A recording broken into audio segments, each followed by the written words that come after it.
Assalamualaikum waalaikumsalam warahmatullahi ta'ala wabarakatuh.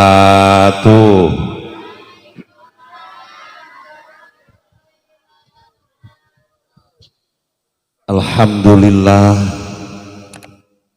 alhamdulillahi rabbil alamin, wabihi nasta'inu ala umuri dunya waddin, wa ala alihi wa sahbihi ajmain.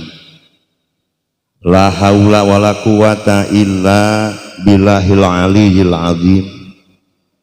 Wa qala ta'ala fi kitabihil karim, wa huwa asdaqul qailin, wa wasainal insana biwalidayhi hambalathu ummuhu wahnan ala wahnin wa fisaluhu fi amaini anishkurli wali walidaik.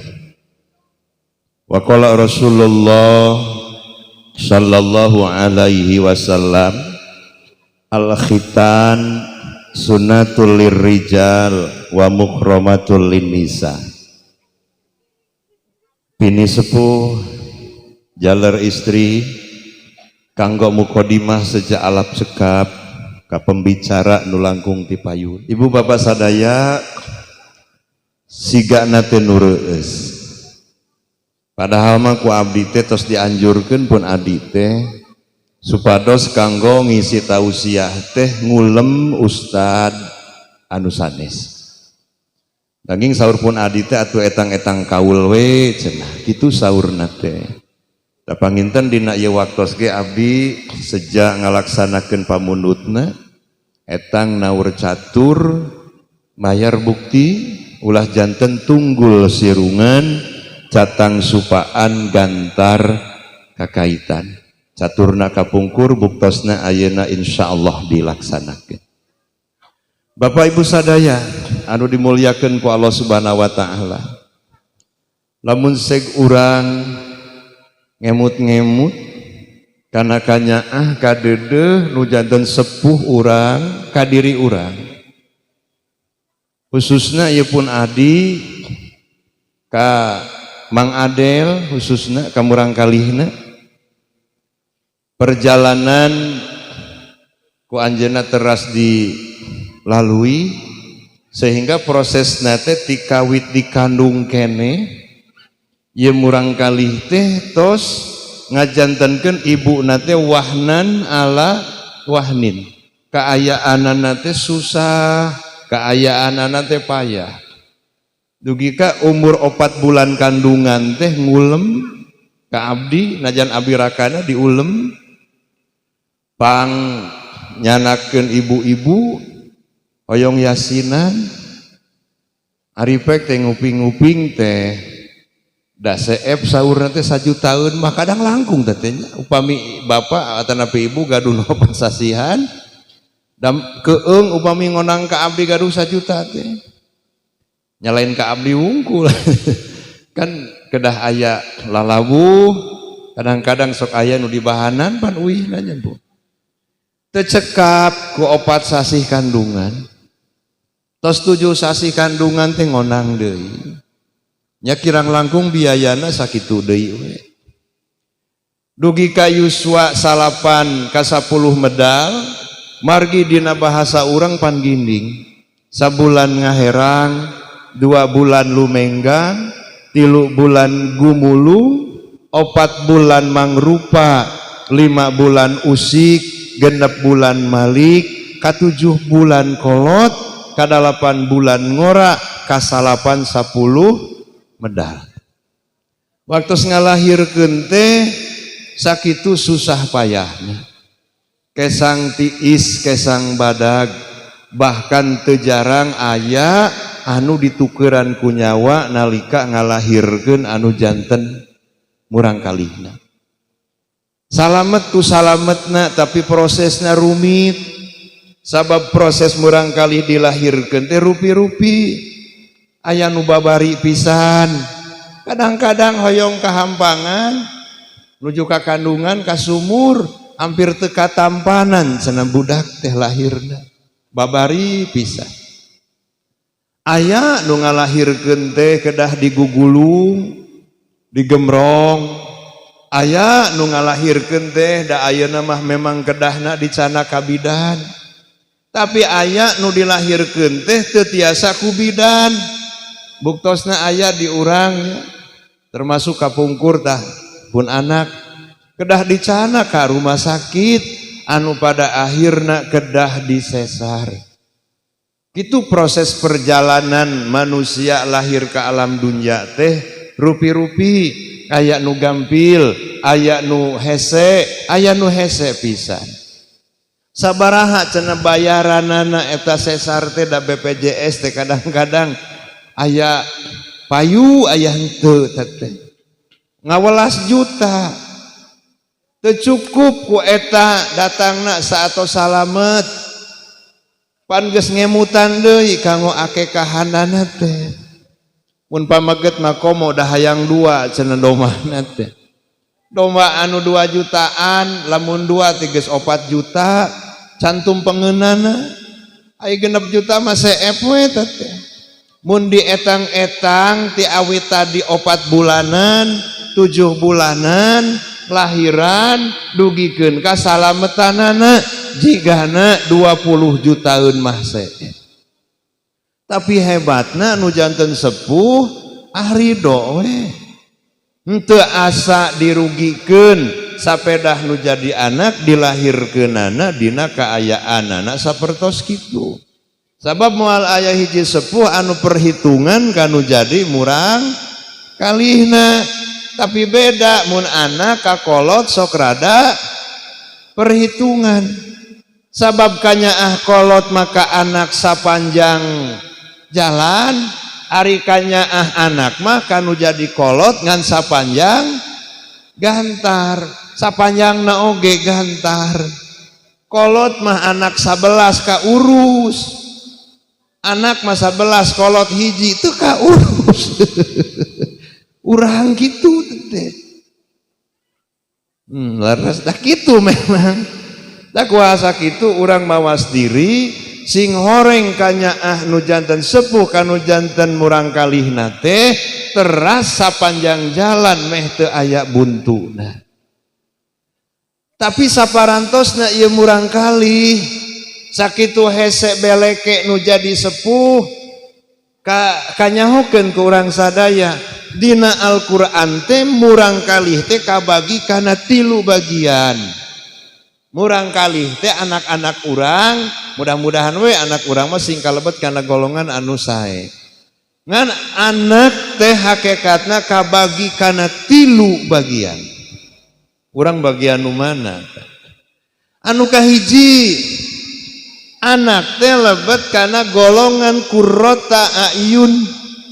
Naon qurrata ayun teh nyaeta penyejuk hate nu janten sepuh, matak tiis cepil, matak herang soca, matak tentrem kana hate.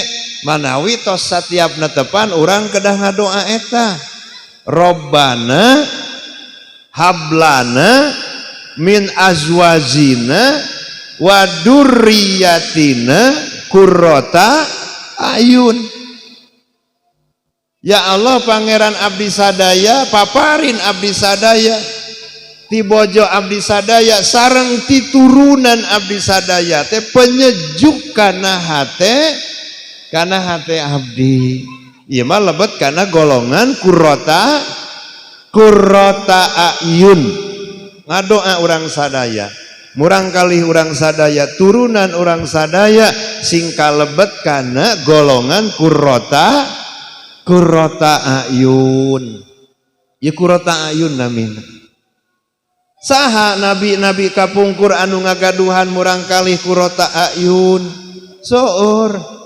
Salah sawiosna Kangjeng Nabi Ibrahim alaihi salam, putra putri maranten nama putri putra Kangjeng Nabi Ibrahim lebet kana golongan qurrata ayun. Contohna Nabi Ismail alaihi salam bade disembelih dina sasi Julhijjah atas perintah Allah Subhanahu wa taala. Nabi Ismail henteu nolak karena parentah ti Allah Subhanahu wa taala ngalangkungan impenan anu janten ramana. Sobi urang kali urang tong make jeung dipencit. Urang kali urang tong waka make jeung dipencit kawas Nabi Ibrahim ka Ismail alaihi salam. Sakalieun barang titah oge kela we. Kela we. Nepi ka ame kolot teh. Jung atuh kela. Sok-sok atuh kela. Kela we. Urang mah kela. Matak pantes dibalas ku anak-anak urang kitu we kela. Kumamun aya kahayangna ka urang. Kudu pok torolo. Hayang jajan kudu bro. Hayang naon kedah sok. Tempo giliran di piwarang. Sakalian pakaian jahitanheun oge kela. Kela we jeung kela. Babunah-bunah di kurata ayun. Golongan nu kadua anak teh lebet kana golongan fitnah. Ini golongan fitnah. Tapi sanajan anak urang lebet kana golongan fitnah, tetep urang mah nu jadi kolot nyaah dedeh kanu janten murang kalih urang. Sabaong-baongna murang kalih urang, saliwar-liwarna murang kalih urang, lamun aya nu ngahina mah hanger we da urang teh teungeuna. Sok dihina batur da hanger teungeunah urang teh. Sanajan anak urang salah. Sanajan anak urang teh carekeun. Tapi giliran dipoyokan ku batur mah teu bisa narima hate teh. Kade ieu lebet si anak teh cenah kana golongan fitnah. Matak ibu nalika Abu Nawas awong-awongan di pasar, Abu Nawas cek Abu Nawas teh sakabeh jelema ka asup raja resep kana fitnah. Tapi sakabeh jelema ka asup raja resep kana fitnah tapi ngewa kana hak. Ari fitnah dipika resep, ari hak dipika ngewa, hak teh dipika sieun. Pan dipanggil eta Abu Nawas teh ku raja. Panggil cenah Abu Nawas naon ngomong teh gagabah kitu. Atak ayeuna lamun aya masyarakat anu nyariosna rada gagabah kade. Komo ieu mangkaning di video ieu. Dipanggil eta Abu Nawas ku raja, nami rajana Harun Ar-Rasyid. Maka saur raja Harun Ar-Rasyid, "Hei Abu Nawas, anjeun nyarita di pasar pajar sakabeh jelema termasuk kaula sebagai raja ku anjeun dituding resep kana fitnah. Tapi sabalikna masyarakat manusia termasuk kuring sebagai raja dituding ku anjeun pajar ngewa kana hak. Kumaha klarifikasi anjeun, kumaha pertanggungjawaban anjeun tina omongan anjeun tadi?" Gimana saur Abu Nawas ibu bapak? Sumohon Kangjeng Raja, abdi ngangkeun. Yen sadayana jelema kalebet salira sebagai raja ngewa kanu namina hak. Maka cek raja mana buktikeun? Al mautu hakun wal qabru hakun wan naru hakun.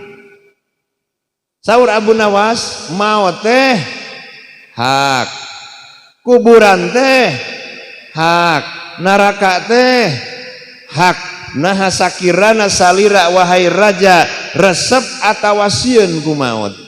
Jujur jawaban raja teh sarua we jeung urang. Ari urang kana maut resep atawa sieun? Sieun. Da ayeuna pangna kedah aya social distancing teh bisi katularan ku virus corona. Kaitu-kaituna mah sieun naon? Sieun maut teh. Abdi ngaos ka ditu basa dinten Rebo Pak BPD mustamina aya 8 urang da masjidna sisi jalan Saur DKM wios cenah ieu mah genteng-genteng ulah potong, wios hapa asal ngarangeun. Sabab lamun berg-bergan mah sieun aya nu ngabubarkeun. Tadi abdi ngaos ka ditu ka RW genep. Padahal jamaahna mun abdi sumping teh sok pinuh masjid. Tadi mah aya 15 urang dihitung ku abdi. Kumaha saur ibu-ibu nu nyesepuhan di dinya tami teuing we cenah pa teu ngajalankeun. Intina sadayana urang teh sieun ku virus corona. Manawi tadi saur Bapak BPD ngaatasnamikeun pemerintahan Desa Sumbersari ngahimbau ka urang sadaya mangga geura paraksin da moana naon da abdi ge tos divaksin. Tos 2 kali abdi divaksin. Supaya naon? Supaya imun tubuh urang teh meningkat.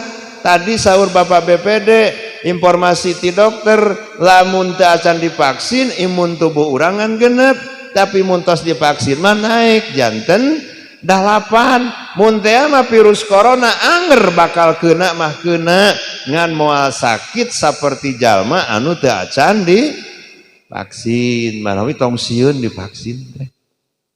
Insyaallah eta kanggo kesehatan urang sadayan. Jadi nu kadua anak-anak urang teh kade bisi lebet kana golongan fitnah. Maka Syekh Abu Nawas ka Harun Ar-Rasyid salira teh ngewa kana fitnah, resep kana fitnah. Ai tadi mah cinta ngewa kana hak pun tentu balik. Tadi mah ngewa kana hak tapi resep kana fitnah. Mana pangna disebat ngewa kana hak maut sieun maut teh. Wala nabluwannakum bisyai'in minal khaufi wal ju' wa naqsin minal amwali wal anfusi was samarat wa basyiris sabirin allazina idza asabathum musibah qalu inna lillahi wa inna ilaihi rajiun. Bakal diuji pisan aranjeun sakabeh ku Allah teh. Diuji kunaon? Ku saeutik kasieun, sieun teu damang, sieun kakurangan, teu ayeuna nyawa teu aya hujan da sieun urang teh. Sieun teu kaala. Sieun anu salah sahijina sieun kakurangan jiwa sok padahal perkara nu ku urang dipikasieun teh sadayana ge tos kasorang, bahkan aya anu teu acan kasorang tapi sadayana pasti bakal kasorang. Sieun udur tapi da pernah urang ngalaman teu damang. Sieun teu tuang, saha di Bakan Cianjur anu teu ngalaman tuang taruang. Ngan urang loba teuing ka sieun. Sing yakin al haqqu mir rabbika fala takum minal mumtarin. Hak tenu Allah, hak datang nati Allah, sehingga urang ulah aya karaguan dina narima katangtuan ti Allah Subhanahu wa taala. Mun tiasa mah maot teh sing bisa wasiat. Mun tiasa mah maot kan aya dina surat Al-Baqarah 180. Maka diwajibkeun ka aranjeun wasiat samemeh aranjeun maot. Tabisi engke urang teterang dina waktuna wasiat ti ayeuna. Wa wasainal insana biwalidayhi hamalatsu ummuhu wahnan ala wahnin wa fisaluhu fi amaini anishkurli walidaik. Luqman wasiat ka putrana. Kumaha wasiatna Luqman ka putrana? Wa wasainal insana biwalidayhi, sehingga kade anaking ka indung bapak teh sing hormat, sing taat. Sabab khususna nu jadi indung teh sakitu susah jeung payahna. Ngandung salami 8 bulan nyangigir asa katarik, nangkarak asa katinih, nangkuban asa kaganyel pan kitu. Terkadang ai sepuh urang mah di kampung keur gede beuteung ge masih keneh ngabedug usum bareto mah nya. Manawi lamun mah urang sek ngemut-ngemut kana jasana kana kahadean sepuh urang sadaya da matak nyurucud. Nah make jeung matak nyurucud. Belaan meunang ngabedug teh dipake